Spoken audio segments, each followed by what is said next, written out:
কিন্তু এটা মমতা বন্দ্যোপাধ্যায়ের প্রাপ্য পাওনা এই ধরনের জিনিসপত্রকে উনি মাথায় তুলে রেখেছিলেন। এবং এই যে তাপস রায়কে চলে যেতে হলো, কেন যেতে হয়েছে?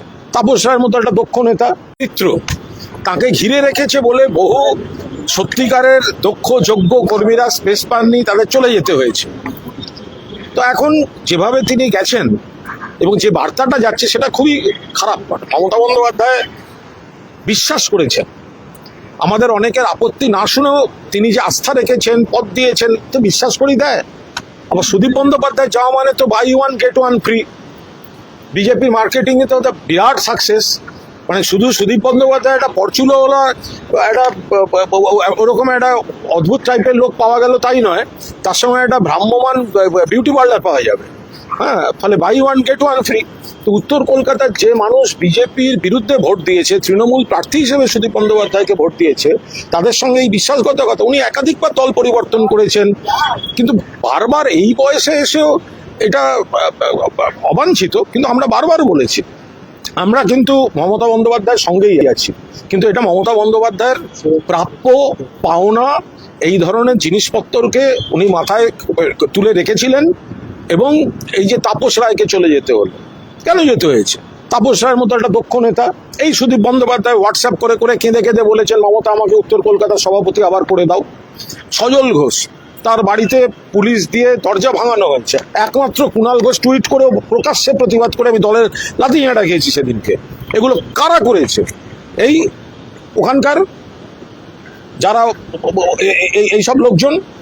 আর আজকে আমাকে সাসপেন্ড করা হয়েছিল কেন? আমি বলেছিলাম মানুষ হিসেবে তাপস রায় ভালো, আমাদের দলের প্রার্থী সুদীপ বন্দ্যোপাধ্যায়, তাহলে আর মানুষ হিসেবে তাপস রায় ভালো আমি বলেছিলাম, আমাকে সাসপেন্ড করে দেওয়া হয়েছিল। আজকে দেখুন কে ভালো কে খারাপ। আর ও তো দুদিন আগে আমায় ফোন করেছিল, মমতার বাড়িতে সিআইডি গেছে, তুমি কোথায়? মমতা বন্দ্যোপাধ্যায়ের বাড়ি এখানে। বললো নয়না যাচ্ছে। তো নয়না দিয়ে আর এখানে এসে পৌঁছয়নি, সুদীপদা ভূপেন্দ্র যাদবের বাড়ি পৌঁছে গেছে। সুরেন্দ্রনাথ কলেজের কোনো লিঙ্ক আছে? দেখুন, এটা পরিষ্কার গভীর তদন্ত হওয়া উচিত যে সুরেন্দ্রনাথ কলেজের ওখান থেকে নাকি সব উইয়ে খাওয়া টাকা পাওয়া গেছিল। সব টাকাটা উইয়ে খেয়েছে নাকি অন্য সব মানে মানে মানে দু হাত দু পা থাকা প্রাণীও খেয়েছে, সেগুলো একদম গভীর তদন্ত হওয়া উচিত। যে সুরেন্দ্রনাথ কলেজের এত বড় স্ক্যাম ধরা পড়ছে এবং তারপরেই নানা রকম যাতায়াত তৈরি হচ্ছে, সুরেন্দ্রনাথ কলেজ ঘিরে একদম গভীর তদন্ত হওয়া উচিত। কারা তার মধ্যে ছিলেন, তারা কাদের কাছে ছিলেন, এগুলো তো তদন্ত হওয়া উচিত। বেলেঘাটার বিধায়ক আপনি, এখন থেকে আপনার আগের বিধায়ক, ওখানকার যারা কাউন্সিলর শোনা যায় বা ওখানকার যারা মাস্তান রয়েছে বাবু রয়েছে, তাদের কাছ থেকে কি নিয়মিত তিনি পয়সা পেতেন? সে তো তারা বলতে পারবে, আমি কাউকে দিইও নি, কাউকে নিয়েও নি। তো সুতরাং সুদীপ বন্দ্যোপাধ্যায় তিনি বলতে পারবেন যে তিনি তাদের কি করেছেন, তাদের কিভাবে তার সঙ্গে তাদের ইকুয়েশন কি ছিল। কিন্তু রাজনৈতিকভাবে সুদীপবাবু জীবনে এতবার দলবদল করেছেন, মমতা বন্দ্যোপাধ্যায়ের সঙ্গেও করেছেন, তারপরেও মমতা বন্দ্যোপাধ্যায় উজাড় করে তাকে সম্মান টম্মান সব দিয়েছেন। তারপরে যা ঘটেছে এগুলো মমতা বন্দ্যোপাধ্যায়ের পাওনা, এইসব মানে প্রাপ্য ছিল। এই লোকগুলোকে উজাড় করে দিয়েছেন। তো সুখের সময় এরাই ক্ষমতা আঁকড়ে বসেছিল, এবং যখন দলের একটু কঠিন সময় হলো তখন কর্মীদের পাশে না থেকে আমি কিভাবে নিজেকে বাঁচাবো, নিজের বউয়ের ভবিষ্যৎ কি হবে, আমি বললাম না buy one get one free.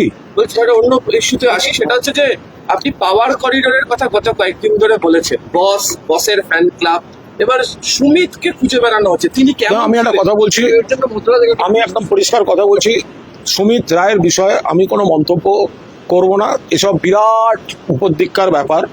হ্যাঁ, কার্যত তিনি মানে বস, তিনি তার ফ্যান ক্লাব হয়ে গেল। সুমিত রায় ফ্যান ক্লাব, সেই ফেরে বাজগুলো কোথায়? সেগুলোকে একবার পুলিশ কান ধরে টেনে আনো যে সুমিত রায় ফ্যান ক্লাব। আর কি হচ্ছে? সুমিত রায়কে খুশি না থাকলে অভিষেকের টাইম পাওয়া যাবে না। অর্ধেক কর্মীদেরকে হতাশ করা হয়েছে। এইসব সুমিত রায় জাতীয় লোকজন, এরা গোটা পার্টিটার 12টা বাজিয়ে দিয়েছে।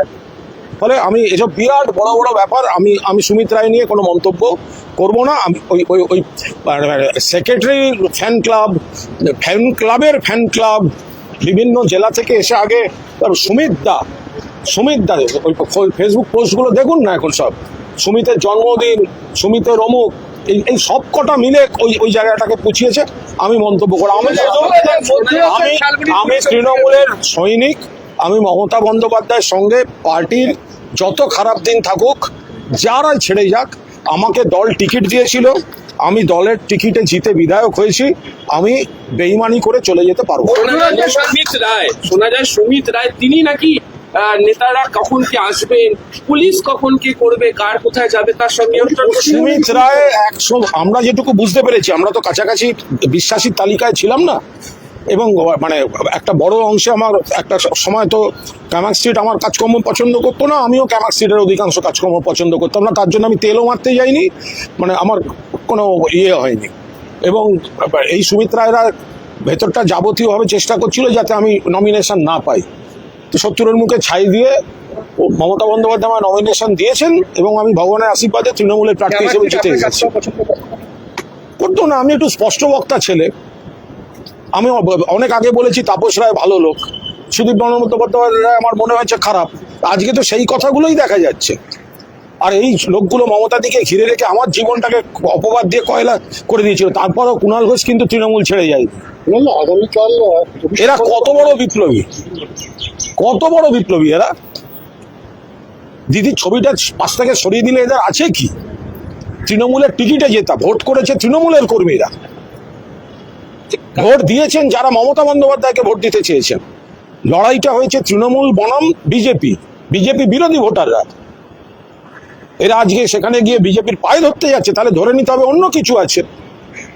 যে কালকে ভবানী ভবনে আপনি যে সময় যাবেন সে সময় অভিষেক তার আগে যাবেন, সে তো আমি বলতে পারবো না, আমি তদন্তে সহযোগিতা করি, আমাকে ডাকা হয়েছে, আমি যাব, আমি তদন্তে সহযোগিতা চিরকাল করি, আমি আগামীকালও তদন্তে পুরোপুরি সহযোগিতা করব। টাকা হচ্ছে আপনাকে, আমি 3:30টায় ঢুকবো। মুখোমুখি যদি বসানো হয়, মুখোমুখি বসানো হলে আমি কি পেছন ঘুরে বসবো? আমি তো মুখোমুখি বসবো। একটা বিষয় দেখা যাচ্ছে যে রাজপাশের মধ্যে একটা চিত্র পরিবর্তন ঘটে গেছে কালীঘাটে। একটা সময় যে কালীঘাটের চূড়ান্ত ব্যর্থতা ছিল, পুরো রাজ্য রাজনীতির কেন্দ্রবিন্দু ছিল কালীঘাট, সেখানে এখন দেখা যাচ্ছে সিআইডি থেকে শুরু করে সিবিআই প্রত্যেকে। দেখুন, সবাই বুঝতে পারছেন এটা একটা ঘটনাচক্রে তৃণমূল কংগ্রেস আজকে বিরোধী পক্ষে বসতে হয়েছে। এত তাড়াতাড়ি যারা শুধু ক্ষমতার সঙ্গে থাকতে চান, যারা শুধু ক্ষমতার সঙ্গে থাকতে চায়, তো তারা যদি দলের মধ্যে এত তাড়াতাড়ি তাদের মনে হয় দম বন্ধ হয়ে যাচ্ছে, ফুসফুসে প্রবলেম, অক্সিজেনের প্রবলেম, তো প্রবলেম এটা সাইন নয়। যারা ওয়ার্কার, যারা কর্মী, আর মানুষও বুঝতে পারছেন যে মহিলা আজ বিরোধী আসনে, বিরোধী দলের নেত্রী, মুখ্যমন্ত্রী নেই, তাকে যখন এই পরিমাণ আক্রমণ করতে হয়, তাকে মানে বাকি যারা ক্ষমতার জন্য ছিলেন তাকে তো শুষে খেয়েছেন, তার ছবিটাকে ব্যবহার করে তো পদ, এমপি, এমএলএ, অমুক তমুক কিছু বাকি ছিল না। আজকে মহিলা ক্ষমতায় নেই, তো সঙ্গে সঙ্গে তাকে ছেড়ে দিতে হবে। যাদের ডিকশনারিতে লেখা আছে তাদের ডিকশনারিতে লেখা আছে, আমার নেই নেই।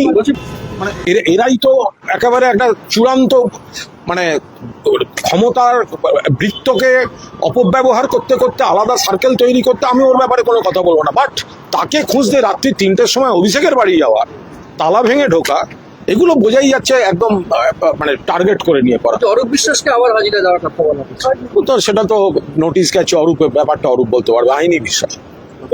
Thank you.